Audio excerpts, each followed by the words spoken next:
നമസ്കാരം പ്രിയമുള്ളവരെ.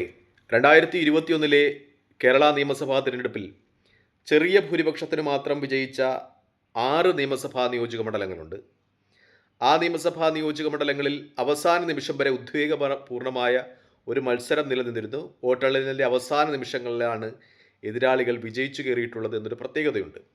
ആ നിയമസഭാ നിയോജക മണ്ഡലങ്ങളിലേക്ക് ഒന്ന് കണ്ണോടിക്കുമ്പോൾ 2026 നിയമസഭാ തിരഞ്ഞെടുപ്പിൽ ഇപ്പോൾ നിലവിലുള്ള സാമൂഹിക രാഷ്ട്രീയ സാഹചര്യങ്ങളിൽ ആർക്കാണ് വിജയം എന്ന് നമ്മൾ അവലോകനം ചെയ്യുകയാണ് വരുന്ന ഒന്ന് രണ്ട് വീഡിയോകളിലൂടെ. പ്രത്യേകിച്ചും തദ്ദേശ സ്വയംഭരണ തിരഞ്ഞെടുപ്പുകളുടെയൊക്കെ ഒരു റിസൾട്ട് ആ മണ്ഡലങ്ങളിൽ എങ്ങനെയായിരുന്നു എന്ന് നമ്മൾ വിശകലനം ചെയ്യും.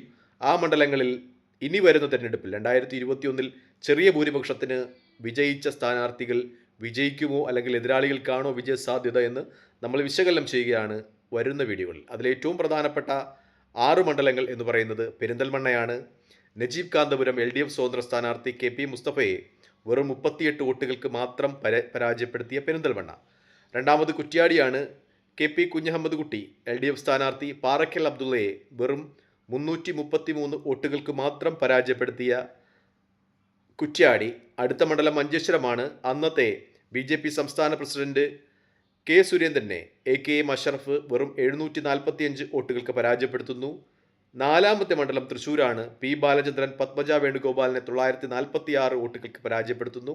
അതിനുശേഷം കാലുവാറിലൂടെയാണ് താൻ പരാജയപ്പെട്ടത് എന്നൊക്കെ ആരോപിച്ച് പത്മജ വേണുഗോപാൽ BJPയിൽ പോയിരുന്നു. ഇനി അവരവിടെ BJP സ്ഥാനാർത്ഥിയായി വരുമോ എന്നൊക്കെയുള്ള ചർച്ചകൾ നമ്മൾ നടത്തുന്നുണ്ട്. അഞ്ചാമത്തെ മണ്ഡലം താനൂരാണ്. അവിടെ P അബ്ദുൾ റഹ്മാൻ PK ഫിറോസിനെ, അന്നത്തെ യൂത്ത് ലീഗിൻ്റെ സംസ്ഥാന സെക്രട്ടറി PK ഫിറോസിനെ 985 വോട്ടുകൾക്ക് പരാജയപ്പെടുത്തുന്നു. പിന്നെയുള്ള മണ്ഡലം തൃപ്പൂണിത്തറയാണ്. K ബാബു M സ്വരാജിനെ 972 വോട്ടുകൾക്ക് പരാജയപ്പെടുത്തുന്നു. ഇതാണ് 2021 ഏറ്റവും കുറഞ്ഞ ഭൂരിപക്ഷത്തിൽ വിജയിച്ചു കയറിയ മണ്ഡലങ്ങൾ. ആ മണ്ഡലങ്ങളിലെ നിലവിലെ സാഹചര്യങ്ങൾ വിശകലനം ചെയ്യുകയാണ് നമ്മൾ ഈ വീഡിയോയിൽ. പ്രത്യേകിച്ചും ഈ 4 നിയോജക മണ്ഡലങ്ങളിൽ, നമ്മൾ ഈ 6 നിയോജക മണ്ഡലങ്ങളിൽ 4 നിയോജക മണ്ഡലങ്ങളിലും ഒന്നുകിൽ വിജയിക്കുകയോ പരാജയപ്പെടുകയോ ചെയ്തത് ലീഗ് ആണ് എന്ന ഒരു പ്രത്യേകതയുണ്ട്. UDFിലെ ലീഗാണ് ആ മണ്ഡലങ്ങളെ പ്രതിനിധീകരിച്ചിട്ടുള്ളത്. പെരിന്തൽമണ്ണയും മഞ്ചേശ്വരത്തും ലീഗ് വിജയിച്ചപ്പോൾ കുറ്റ്യാടിയിലും താനൂരും ചെറിയ വോട്ടുകളുടെ ഭൂരിപക്ഷത്തിൽ ലീഗ് പരാജയപ്പെടുന്നു എന്നൊരു പ്രത്യേകതയുണ്ട്.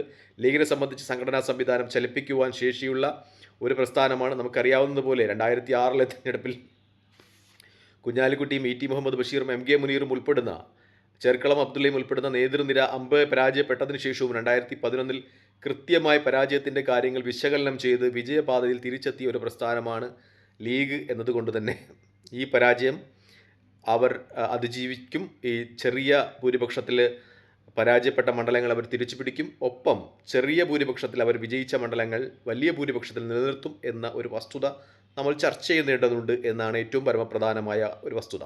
നമ്മൾ പെരിന്തൽമണ്ണയിലേക്ക് പോവുകയാണെങ്കിൽ അവിടുത്തെ നിലവിലുള്ള MLA നജീബ് കാന്തപുരം, അദ്ദേഹത്തിൻ്റെ പ്രകടനം വളരെ മെച്ചപ്പെട്ടത് എന്ന് തന്നെയാണ് പൊതു അഭിപ്രായം വരുന്നത്. അദ്ദേഹത്തിൻ്റെ വിദ്യാഭ്യാസ മേഖലയിലെ ഇടപെടലുകളും കാര്യക്ഷമമായ പ്രവർത്തനങ്ങളും ഒക്കെ വലിയ ഒരു റിസൾട്ട് അദ്ദേഹത്തിന് നേടിക്കൊടുക്കും എന്ന കാര്യത്തിൽ സംശയമില്ല. പെരിന്തൽമണ്ണ ഒരിക്കലും ലീഗിൻ്റെ ഉറച്ച കോട്ടയല്ല. അവിടെ നിന്ന് LDF വിജയിച്ചിട്ടുണ്ട്. പക്ഷേ 2026 ആ മണ്ഡലം നജീബ് കാന്തപുരം നിലനിർത്തുവാൻ തന്നെയാണ് സാധ്യത എന്നാണ് എൻ്റെ വിശകലനത്തിൽ കാണുന്നത്. നിങ്ങളുടെ അഭിപ്രായങ്ങൾ ദയവായി കമൻറ്റായി രേഖപ്പെടുത്തുക. നമ്മൾ ആ ലോക്കൽ ബോഡി ഇലക്ഷൻ്റെയൊക്കെ റിസൾട്ടിലൂടെ ഒന്ന് നോക്കുമ്പോഴും പെരിന്തൽമണ്ണ അത് പ്രാവശ്യം UDF വലിയ ഭൂരിപക്ഷത്തിൽ നിലനിർത്തുവാൻ തന്നെയാണ് സാധ്യത എന്ന ഒരു റിപ്പോർട്ടാണ് കിട്ടുന്നത്. പ്രത്യേകിച്ച് കഴിഞ്ഞ പ്രാവശ്യം 38 വോട്ട് അത് വലിയ ഒരു ഭൂരിപക്ഷമായി മാറുവാനുള്ള സാധ്യതകളുണ്ട്. നമ്മൾ ആ മണ്ഡലത്തിലൂടെ കടന്നു പോകുമ്പോൾ പ്രത്യേകിച്ചും പെരിന്തൽമണ്ണ മുനിസിപ്പാലിറ്റി UDF തിരിച്ചു പിടിക്കുന്നുണ്ട്. ഒരു സീറ്റിൻ്റെ വ്യത്യാസത്തിലാണെങ്കിലും UDF 15 LDF 14 എന്ന രീതിയിൽ ആ മുനിസിപ്പാലിറ്റി തിരിച്ചു പിടിക്കുന്നുണ്ട്.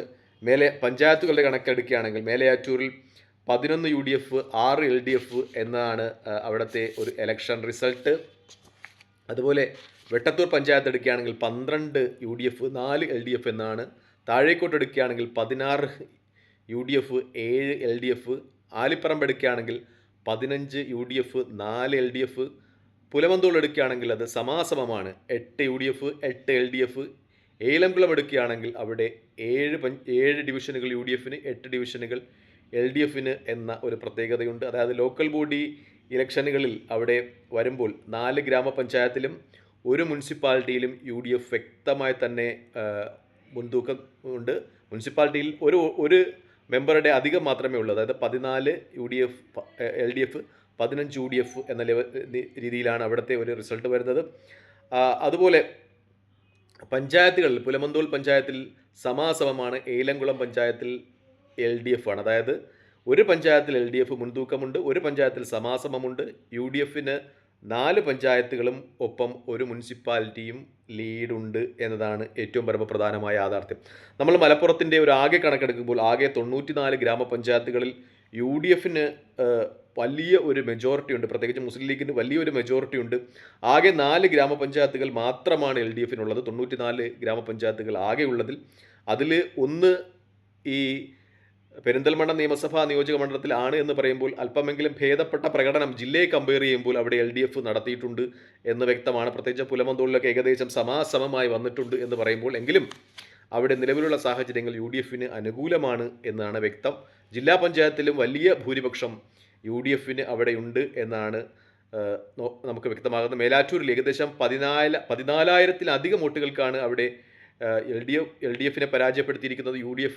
ഏലംകുളത്തും ഏകദേശം 10,000-ലധികം വോട്ടുകൾക്ക് അവിടെ UDF വിജയിച്ചിട്ടുണ്ട്. മലപ്പുറം ജില്ലയിൽ 16 സീറ്റും UDF ലഭിക്കത്തക്ക വിധമുള്ള ഒരു രാഷ്ട്രീയ സാഹചര്യം രൂപപ്പെടുന്നു എന്നതിൻ്റെ വലിയ ഒരു പ്രതിഫലനം പെരിന്തൽമണ്ണയിൽ കാണാം എന്നതാണ് ഏറ്റവും പ്രധാനപ്പെട്ട ഒരു യാഥാർത്ഥ്യം. പ്രത്യേകിച്ചും ജില്ലാ പഞ്ചായത്ത് ഡിവിഷനുകളിൽ പൂർണ്ണമായും തന്നെ അവിടെ UDF വിജയിച്ചിരുന്നു. ലോക്സഭയിലും ഈ മണ്ഡലത്തിൽ മലപ്പുറം മണ്ഡലത്തിന് കീഴിൽ വരുന്ന ഈ പെരിന്തൽമണ്ണ നിയമസഭാ മണ്ഡലത്തിൽ ET മുഹമ്മദ് ബഷീർ UDF സ്ഥാനാർത്ഥി തൊട്ടടുത്ത വസീഫിനേക്കാളും LDF സ്ഥാനാർത്ഥിയേക്കാളും വലിയ രീതിയിൽ ഏകദേശം 27,000 പരം വോട്ടുകളുടെ വലിയ ഒരു മെജോറിറ്റി ഈ മണ്ഡലത്തിൽ നിന്ന് നേടിയിട്ടുണ്ട് എന്നാണ് വ്യക്തം. അതായത് മലപ്പുറം ജില്ലയിൽ UDF ഒരു സമ്പൂർണ്ണ ആധിപത്യം വരുന്ന നിയമസഭാ തിരഞ്ഞെടുപ്പിൽ നടത്തും എന്നതിൻ്റെ ഒരു നേർ പ്രതിഫലനം പെരിന്തൽമണ്ണ നിയമസഭാ നിയോജക മണ്ഡലത്തിൽ നിലനിൽക്കുന്നു എന്നാണ് ഏറ്റവും പരമപ്രധാനമായ ഒരു യാഥാർത്ഥ്യം.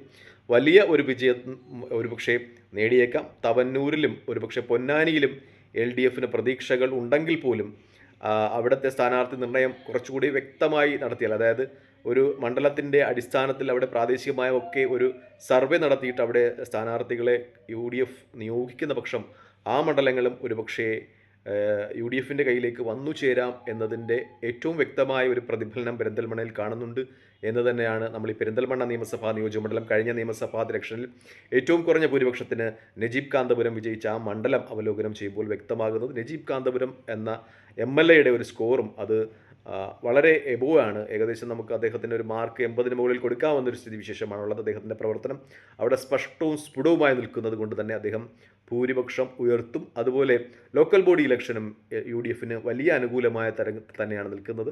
UDF അവിടെ ഭൂരിപക്ഷം കൂട്ടി നിലനിർത്തും. ഒരുപക്ഷെ 10,000-ഓ 15,000-നോ മുകളിലൊക്കെ ഭൂരിപക്ഷം കൂട്ടി ആ മണ്ഡലം നിലനിർത്തുവാനുള്ള സാഹചര്യമാണ് ഉള്ളത്. നിങ്ങളുടെ അഭിപ്രായങ്ങൾ കമൻറ്റായി രേഖപ്പെടുത്തുക. തൽക്കാലം ഈ വീഡിയോ വാങ്ങുന്നു. മറ്റു വീഡിയോ കാണുന്നവരെ നന്ദി, നമസ്കാരം, ജയ് ഹിന്ദ്.